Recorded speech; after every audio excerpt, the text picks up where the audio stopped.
Lagos Talks 91.3. News.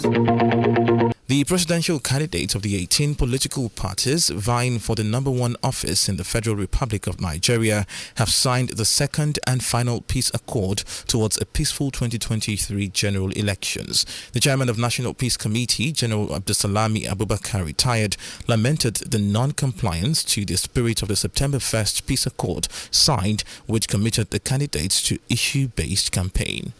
By Friday, we will activate the registration area centers so that at first light on Saturday, polling units will open on time.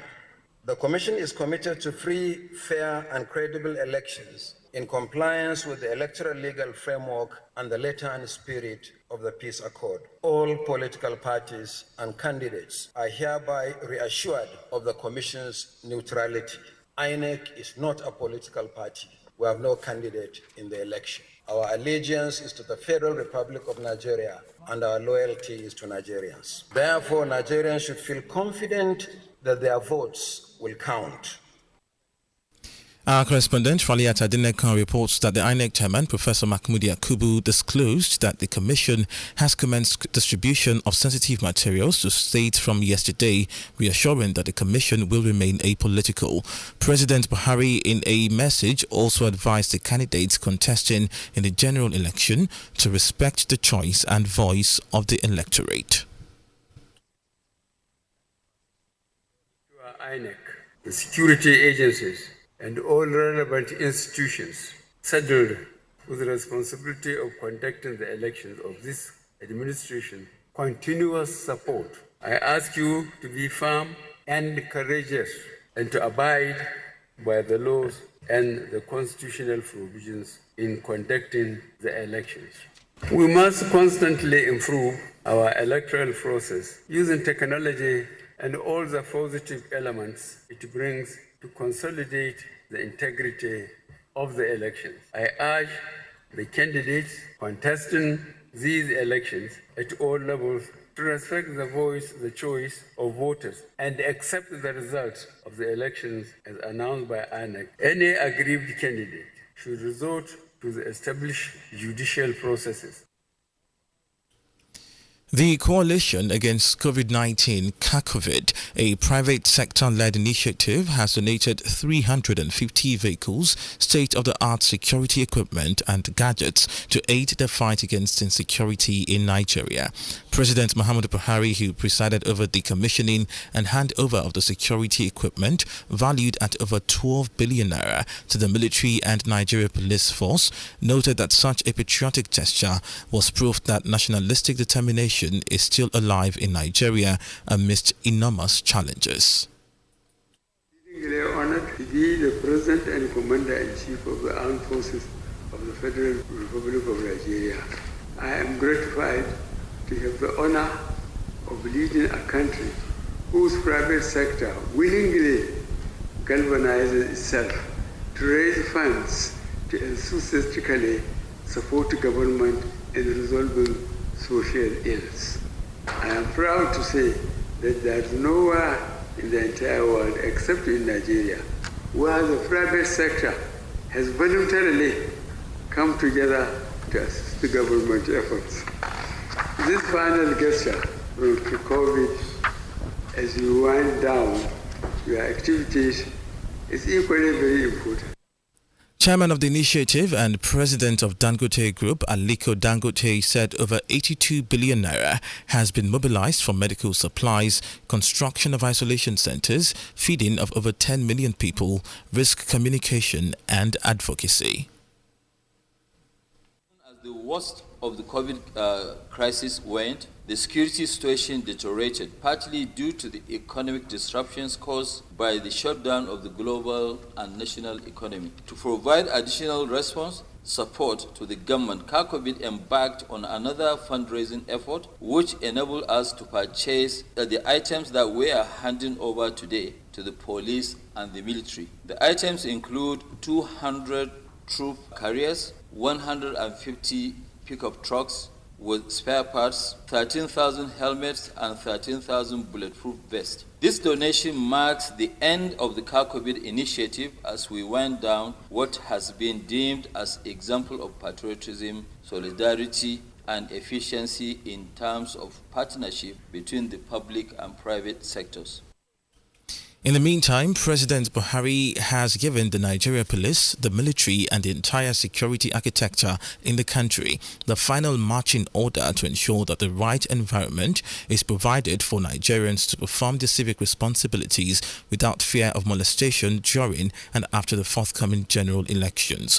Arising from the National Security Council meeting presided over by the President at the Presidential Villa in Abuja, the Inspector General of Police, Usman Akali Baba, on behalf of the security chiefs, reassured the nation of the state of preparedness of their officers and men in collaboration with other security agencies towards ensuring a seamless exercise devoid of security breaches or threats.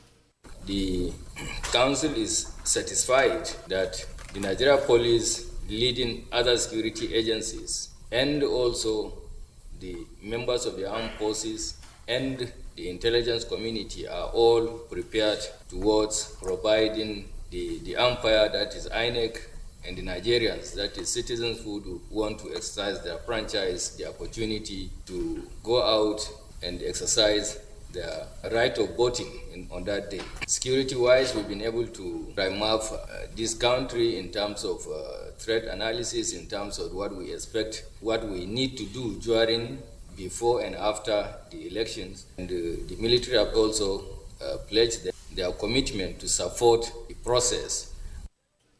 The police IG also ordered a restriction of all forms of vehicular movement on roads, waterways and other forms of transportation on election day, being the 25th of February 2023 from 12 a.m. to 6 p.m. with the exception of those on essential services. In a statement by the force, the police IG sternly warned all security aides and escorts to desist from accompanying their principals and politicians to polling booths and collation centers during the election, as anyone found flouting this directive will be severely sanctioned. Members of the public are also urged to contact the Nigeria Police Force and the Joint Election Monitoring and Operations Room, domiciled at the Force headquarters in Abuja, via the NPF Rescue Me app available on Android and iOS, or via the NPF Rescue Me emergency toll-free line on 0803 123 0631 to report suspicious persons, activities, or request security response. The resident electoral commissioner in Ogun State, Mr. Niyi Ijalaye, in a meeting yesterday with security chiefs led by the Commissioner of Police in the state, Frank Umba, warned that the use of mobile phones is banned at polling units in the state. Ijalaye, who gave the warning in Abeokuta while addressing journalists shortly after the meeting, said voters would not be allowed to make calls or take pictures with their phones when they are casting their votes.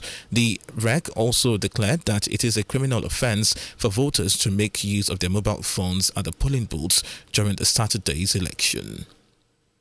The Supreme Court has adjourned a case instituted by state governments against the federal government challenging the execution of the new Naira redesign. The Apex Court adjourned the case yesterday to March 3 for judgment.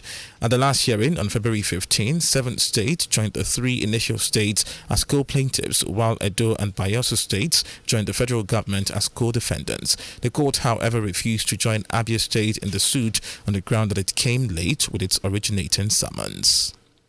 The Association of Corporate Affairs Managers of Banks, ACAM, says all bank branches and digital channels will be open for banking services before, during and after the elections. The association, in a statement signed by its president, Mr. Rashid Bolarewa, said that deposit money banks, DMBs, had not received any directive from the Central Bank of Nigeria, the CBN, to shut down banking services for 5 days, as stated in a fake press release trending across social media.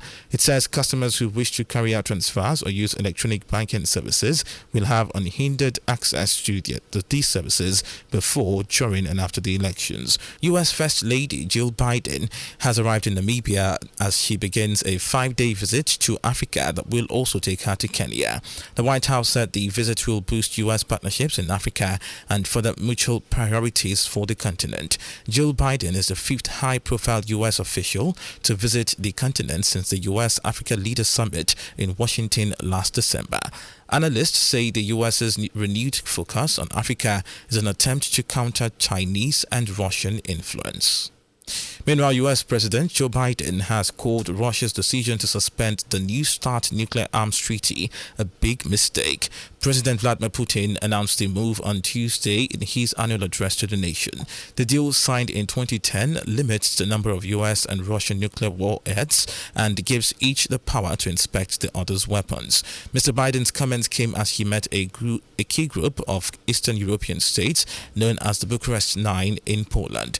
The group reiterated the condemnation of Russia's invasion of Ukraine nearly a year since its start. Moving on to business news, Vice President Bajo says organized oil theft in the oil and gas industry does not happen without the conspiracy of critical state institutions. Oshibajo, who made the disclosure at a one-day stakeholders conference on oil theft and losses in Abuja, noted that crude oil theft, which happens on a large scale, is sabotaging government efforts, noting that efforts are in place to continually engage host communities to douse their grievances. We can all agree that the persistence of crimes of this magnitude severely challenge the credibility of governing authorities. It is an affront to our claims of sovereignty that an industry so crucial to our collective well-being is under such brazen assault by criminal elements. A crime so grievous cannot simply be a subject of summitry, a subject of discussion. People must do their jobs. And if they're unable to do them, then there must be an accounting for such failures. We must hold authorities to account for what is going on. The Flying Eagles of Nigeria got their 2023 Under-20 AFCON back on track after piping host Egypt 1-0 in the second Group A game on Monday. Solomon Agbalaka's second half goal secured the win for the Flying Eagles. Recall that the Flying Eagles lost 1-0 to Senegal in their opener.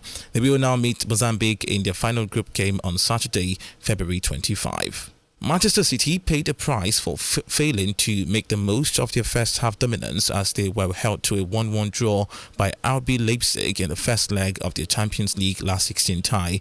City, bidden to end their wait for a first Champions League trophy, will look to get the job done in the return leg on Tuesday, March 14. In the other game also played last night, Romelu Lukaku scored the only goal as Inter Milan beat 10-man Porto 1-0 in the first leg of the Champions League last 16 tie. The second leg takes place at Porto's Estadio do Dragão, but the Portuguese side would be without Otavio, who got sent off after being shown a second yellow card for a foul. And that's it on the world news this morning.